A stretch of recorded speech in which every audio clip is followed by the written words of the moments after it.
महात्मा गांधी की हत्या, नाथूराम गोडसे का दृष्टिकोण और उसके पीछे की वजह। 30 जनवरी 1948 का दिन भारतीय इतिहास में एक काले अध्याय के रूप में दर्ज हो गया। इसी दिन महात्मा गांधी, जिन्हें हम राष्ट्रपिता कहते हैं, की हत्या नाथूराम गोडसे नामक व्यक्ति ने कर दी थी। लेकिन क्या कभी आपने सोचा है कि गोडसे ने ऐसा क्यों किया?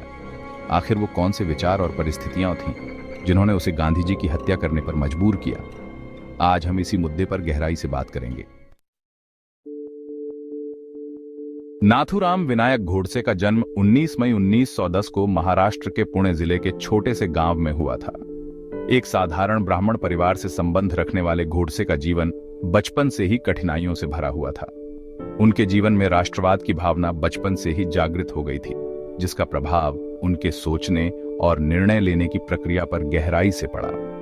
गोडसे की प्रारंभिक शिक्षा के दौरान ही वे हिंदुत्व के प्रति अत्यधिक आकर्षित हो गए थे और उन्होंने हिंदू महासभा जैसी संगठनों से जुड़कर अपने विचारों को स्पष्ट रूप से परिभाषित किया। गोडसे का मानना था कि हिंदू धर्म और संस्कृति को संरक्षित रखना चाहिए और इसके लिए उन्हें हर संभव प्रयास करना होगा।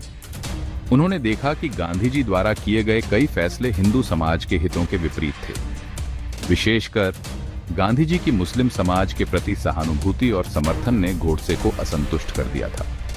गोडसे का मानना था कि गांधी जी के कारण ही भारत के विभाजन का मार्ग प्रशस्त हुआ, जिससे लाखों हिंदुओं को पीड़ा सहनी पड़ी।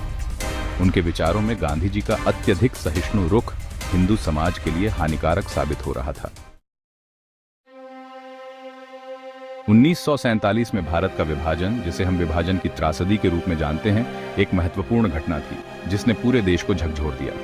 विभाजन के बाद हुई हिंसा, नरसंहार और लाखों लोगों की पलायन ने देश की आत्मा को हिलाकर रख दिया। गांधी जी ने इस विभाजन को रोकने के लिए अनेक प्रयास किए, लेकिन वे असफल रहे। गोडसे, जो खुद को हिंदू समाज का रक्षक मानते थे, गांधी जी को इस विभाजन के लिए सीधे तौर पर जिम्मेदार मानते थे। उनका मानना था कि गांधी जी की नीतियां और मुस्लिमों के प्रति नरमी ने भारत के दो हिस्सों में बंटने की नींव रखी। गोडसे गांधी जी की अहिंसा और सत्याग्रह की नीति से भी सहमत नहीं थे।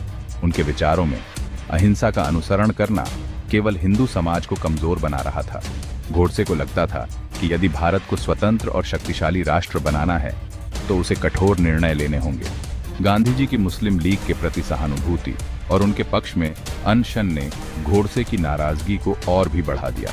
उन्होंने महसूस किया कि गांधी जी की नीतियों के चलते हिंदू समाज अपने अधिकारों से वंचित हो रहा है और इसी के चलते गोडसे का विरोध बढ़ता गया। इन सभी विचारों और घटनाओं ने गोडसे के मन में गांधी जी के प्रति गहरी नाराजगी और नफरत भर दी। गोडसे की नाराजगी केवल विचारधारा तक सीमित नहीं रही, बल्कि वह एक ठोस निर्णय में बदल गई। उन्हें लगा कि गांधी जी के जीवित रहते हिंदू समाज का उत्थान संभव नहीं है। गोडसे ने अपने कुछ सहयोगियों के साथ मिलकर गांधी जी की हत्या की योजना बनाई। उन्होंने मान लिया था कि गांधी जी की मौत ही हिंदू समाज और राष्ट्र के हित में है। इस निर्णय ने गोडसे को उस दिशा में धकेल दिया जहां से वापस लौटने का कोई रास्ता नहीं था। 30 जनवरी 1948 दिल्ली के बिड़ला हाउस में प्रार्थना सभा का दिन था। गांधी जी ने हमेशा की तरह प्रार्थना के लिए वहां मौजूद सभी लोगों से मिलने का कार्यक्रम रखा था। इसी दौरान नाथूराम गोडसे भी वहां पहुंचा। जब गांधी जी सभा में जाने के लिए चल पड़े, तभी गोडसे ने मौका देखकर गांधी जी के पास पहुंचकर उन पर 3 गोलियां दाग दी। इस घटना ने पूरे देश को हिलाकर रख दिया। गांधी जी का अंतिम शब्द हे राम आज भी लोगों के दिलों में गूंजता है, लेकिन गोडसे के लिए यह क्षण उसकी विचारधारा की चरम सीमा थी। यह वह क्षण था जब उसने अपने विचारों को कर्म में परिवर्तित कर दिया। हत्या के बाद जब गोडसे को गिरफ्तार किया गया तो उन्होंने अपने बचाव में अदालत में बयान दिया।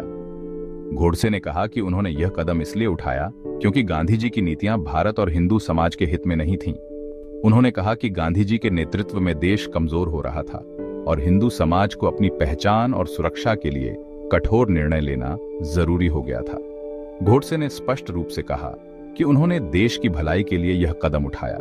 इस बयान के माध्यम से उन्होंने अपने कृत्य को न्यायसंगत ठहराने की कोशिश की।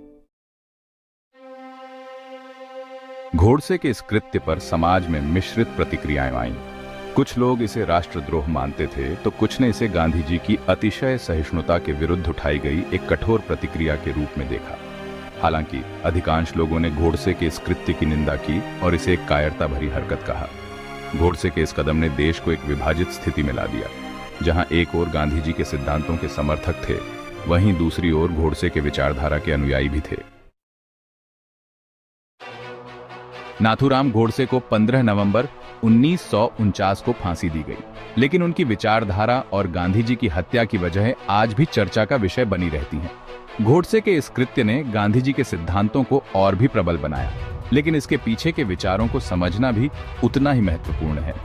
गोडसे की मौत के बाद भी उनकी विचारधारा के समर्थकों ने उन्हें शहीद का दर्जा देने की कोशिश की, लेकिन भारतीय समाज ने उसे अस्वीकार कर दिया।